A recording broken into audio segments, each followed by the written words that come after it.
Hey, Joe Zarzaur with Zarzaur Law. Today I'm going to talk about the anatomy of a personal injury case. So basically, the basic building blocks of a personal injury case, there are three basic building blocks. It's liability, which is fault, causation, and damages or injury. You have to have all three as a plaintiff in a personal injury case to have a successful Florida personal injury case.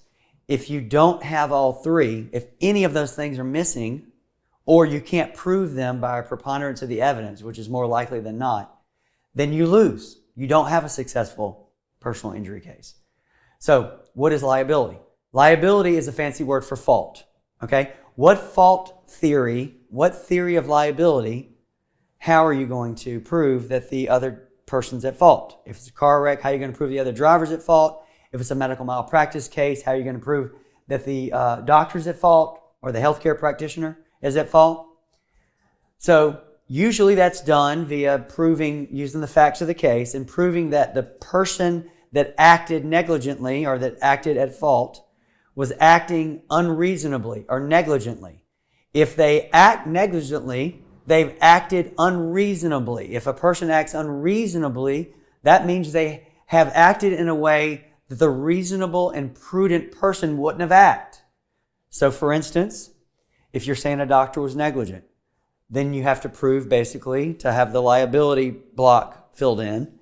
You have to prove that the doctor acted unlike a reasonable and prudent doctor in a similar situation would have acted. If it's a car wreck, you have to prove that the other driver was driving unreasonably or was driving unlike the reasonable and prudent driver would have been driving under similar circumstances. So that's your fault. Once you've done that as a plaintiff and you can prove that, can't just say it, you've got to prove it with evidence.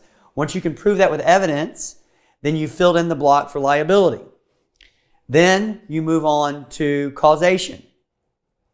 And in order to analyze causation, whether you have causation, you have to know what your injury and damages are.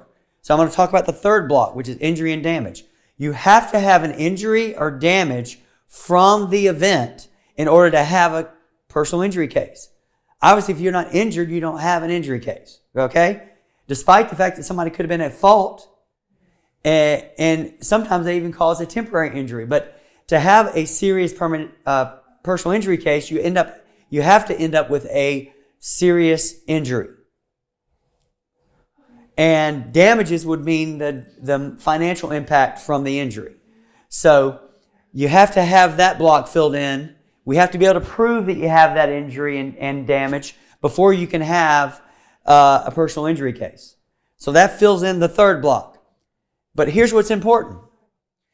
In order to have a successful personal injury case, you also have to have a connection between the injury and damage and the fault of the other party.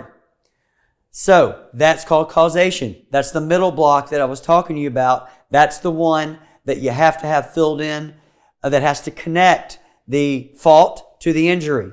Let me give you an example. In a medical malpractice example, let's say a doctor does surgery on you and they unreasonably or negligently leave a small sponge in your stomach. Sponge is a piece like a towel or a gauze piece that is used to sop up blood.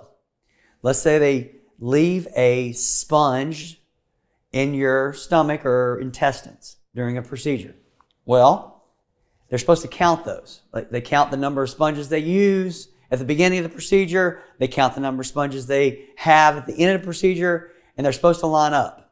And if they don't have one at the end, they're not supposed to close you up until they make sure they look for it and find it. And it's negligent to do that, to leave a sponge in a person and close them up. Okay? However, that's negligent, that's fault. If the sponge is small enough, sometimes the sponge can just pass out of your system and not cause a permanent injury. It may cause some hours of distress, right, while you get rid of the sponge naturally, but that doesn't necessarily always equate to some kind of permanent medical injury. So I would tell that client, yes, you have fault. Yes, there is negligence. It's negligent to leave a sponge in a person and sew them back up for a physician.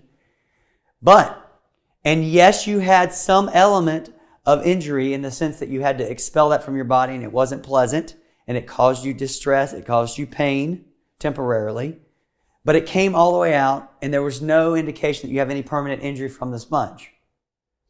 So, the causation is there, and the damages are there, but you don't necessarily have a case because the fault did not cause a permanent serious injury.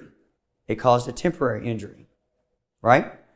So, another example of a situation like that is if a doctor commits malpractice and unrelated to the malpractice during a procedure, the person has a heart attack and dies. Well, but for the surgery, you maybe can make an argument they didn't have a heart attack, but if you can't prove that the heart attack happened because of the surgery, which many times you can't, then the death or the injury from the heart attack wasn't necessarily caused by the negligent act of the surgery. The same is true if there's a car situation. You have to have all three elements. If you don't have all three elements that you can prove by a preponderance of the evidence, then you don't have a case. An example that we give in the blog is, let's say you roll through a stop sign, there's a four-way stop, and you roll through the stop sign, and at the same time you're rolling through the stop sign, somebody else drives 90 through a stop sign, the same intersection. The person driving 90 collides with the car, and then you barely touch it. Well, you were negligent. You roll through a stop sign. You actually touched the other car too, the third car. You actually touched the third car too. But the person that ran 90 through the stop sign also was negligent. They ran into the car first. You didn't cause any potential injury to the driver. The person doing 90 through the stop sign did, not you, who were just rolling through it at the same time. So you have to have all three elements in a case. Lawyers that handle these cases, like our firm, we analyze these things. As soon as we start hearing the facts of a case, we're analyzing all three elements and we're making sure they all line up and we're able to prove those things just from the facts of the case. So that's the basic anatomy of a personal injury case. If you have questions about a personal injury case, the building blocks of a personal injury case, you can find us on the web at zarzaurlaw.com, or you can always call us at 855-HIRE-JOE. Thank you.